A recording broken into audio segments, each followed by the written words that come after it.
നമസ്കാരം.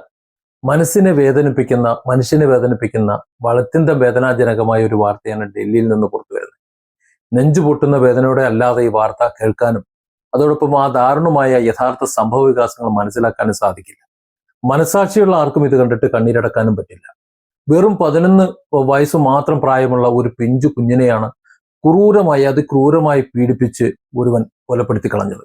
ആ കുരുന്നിന്റെയും അവളുടെ മാതാപിതാക്കളുടെയും ഒക്കെ അവസ്ഥ ആലോചിക്കുമ്പോൾ ഉള്ളം പെടഞ്ഞു പോവുകയാണ്. കാരണം ക്രൂരതയുടെ എല്ലാ അതിർവരമ്പുകളും ലംഘിച്ചിട്ടുള്ള ഒരു ക്രൂരകൃത്യമായി പോയി നടന്നത്. രാജ്യതലസ്ഥാനത്ത് നടക്കിയിട്ടുള്ള ആ ദാരുണമായ കൊലപാതകത്തിന്റെ പശ്ചാത്തലം ദക്ഷിണ ഡൽഹിയിലെ മെഹ്റോളിയിലാണ്. 2026 ഈ ജൂൺ 22 തിങ്കളാഴ്ച പുലർച്ചെ രാജ്യത്തെ ഞെട്ടിച്ചിട്ടുള്ള ഈ ക്രൂരകൃത്യം നടന്നത്. സാമ്പത്തികമില്ല, വാടക വീട്ടിൽ കഴിഞ്ഞിരുന്ന ഒരു കുടുംബം വാടക കൊടുക്കാൻ കഴിയാത്തത് കൊണ്ട് ആ കുടുംബത്തെ വീട്ടുടമ വീട്ടിൽ നിന്ന് ഇറക്കി വിട്ടു. അവര് ഫുട്പാത്തിൽ അഭയം തേടി ഫുട്പാത്തിലാണ് കിടന്നുറങ്ങുന്നത്.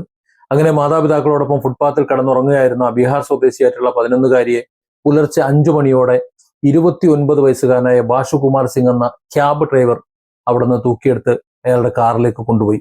കാറിൽ ഇരുത്തി വളരെ ക്രൂരമായി പീഡിപ്പിച്ച ശേഷം ഫരീദാബാദ് ഗുരുഗ്രാം റോഡിലുള്ള വനമേഖലയിൽ കൊണ്ടുപോയി കഴുത്ത് ഞെരിച്ച് കൊലപ്പെടുത്തി മൃതദേഹം വനത്തിനുള്ളിൽ കല്ലുകൾക്കിടയിൽ പാറക്കെട്ടുകൾക്കിടയിൽ ഒളിപ്പിച്ചു വെച്ചു.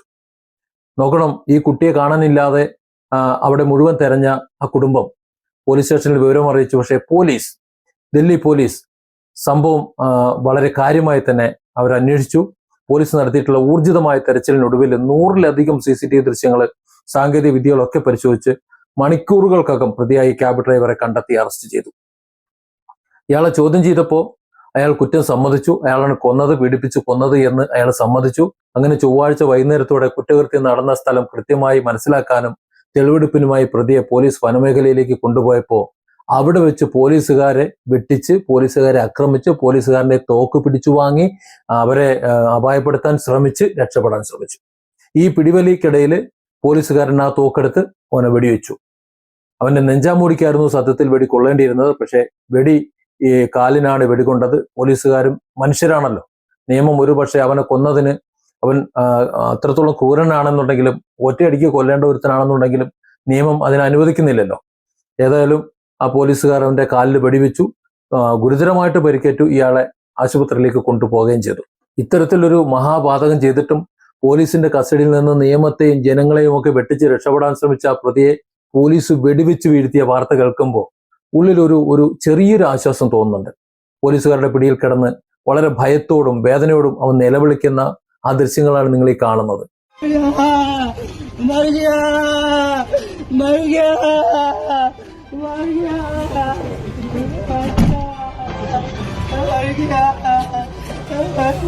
ആ ക്രൂരം ചെയ്തിട്ടുള്ള വലിയ തെറ്റിന്റെ ചെറിയൊരു ഫലമെങ്കിലും അവൻ അനുഭവിക്കാൻ തുടങ്ങിയല്ലോ എന്ന് തോന്നിപ്പോവാണ്. ചോരയിൽ കുതിർന്ന ആ പിഞ്ചോമനുണ്ടല്ലോ, 11-കാരി, അവൾ അനുഭവിച്ച വേദനയുടെ 100-ലൊന്ന് പോലും ഈ വേദനയ്ക്കില്ല, അവന്റെ ഈ നിലവിളിക്കില്ല എന്ന് നമ്മൾ മനസ്സിലാക്കണം. ഇങ്ങനെയുള്ള ജന്മങ്ങൾ സത്യത്തിൽ സമൂഹത്തിന് ഒരു ഭീഷണിയാണ്. ഒരു പാവം കുഞ്ഞിന് നീതി ലഭിക്കണം. ഈ ക്രൂരന് നിയമം നൽകാവുന്നതിൽ വെച്ച് ഏറ്റവും കഠിനമായ ശിക്ഷ തന്നെ ലഭിക്കുകയും വേണം. ഇനിയൊരു കുഞ്ഞിനും ഇതുപോലെ ഭൂമിയിൽ ഒരു അവസ്ഥ ഉണ്ടാകരുത് എന്നൊക്കെ നമ്മൾ പറയും. എന്നാൽ മനുഷ്യത്വം തീണ്ടാത്ത ജന്മങ്ങൾ നമ്മുടെ സമൂഹത്തിൽ അവിടെയും ഇവിടെയും വീണ്ടും ഉണ്ട്. അവരെ കണ്ടെത്താനും ഈ സമൂഹത്തിൽ നിന്ന് അവരെ നിഷ്കാസനം ചെയ്യാനും അവരുടെ വേണ്ട. എത്ര മനുഷ്യത്വം പറഞ്ഞാലും മനുഷ്യ അവകാശം പറഞ്ഞു കഴിഞ്ഞാലും ഒരു സാമൂഹ്യ ദ്രോഹിന്റെ ആവശ്യം ഇവിടെ ഇല്ല. നന്നാവില്ല. മറ്റുള്ളവരുടെ ജീവൻ അപകരിക്കും, അതുപോലെ അവരുടെ ജീവിതം നരയിപ്പിക്കും, മറ്റുള്ളവരെ പീഡിപ്പിക്കും. ഇങ്ങനെയുള്ളവർ എന്തിനാണ് വെച്ച് ഉറപ്പിക്കേണ്ട ആവശ്യം? കാരാഗൃഹത്തിൽ അടയ്ക്കണം, പുറത്തു വിടേണ്ട ആവശ്യമൊന്നുമില്ല.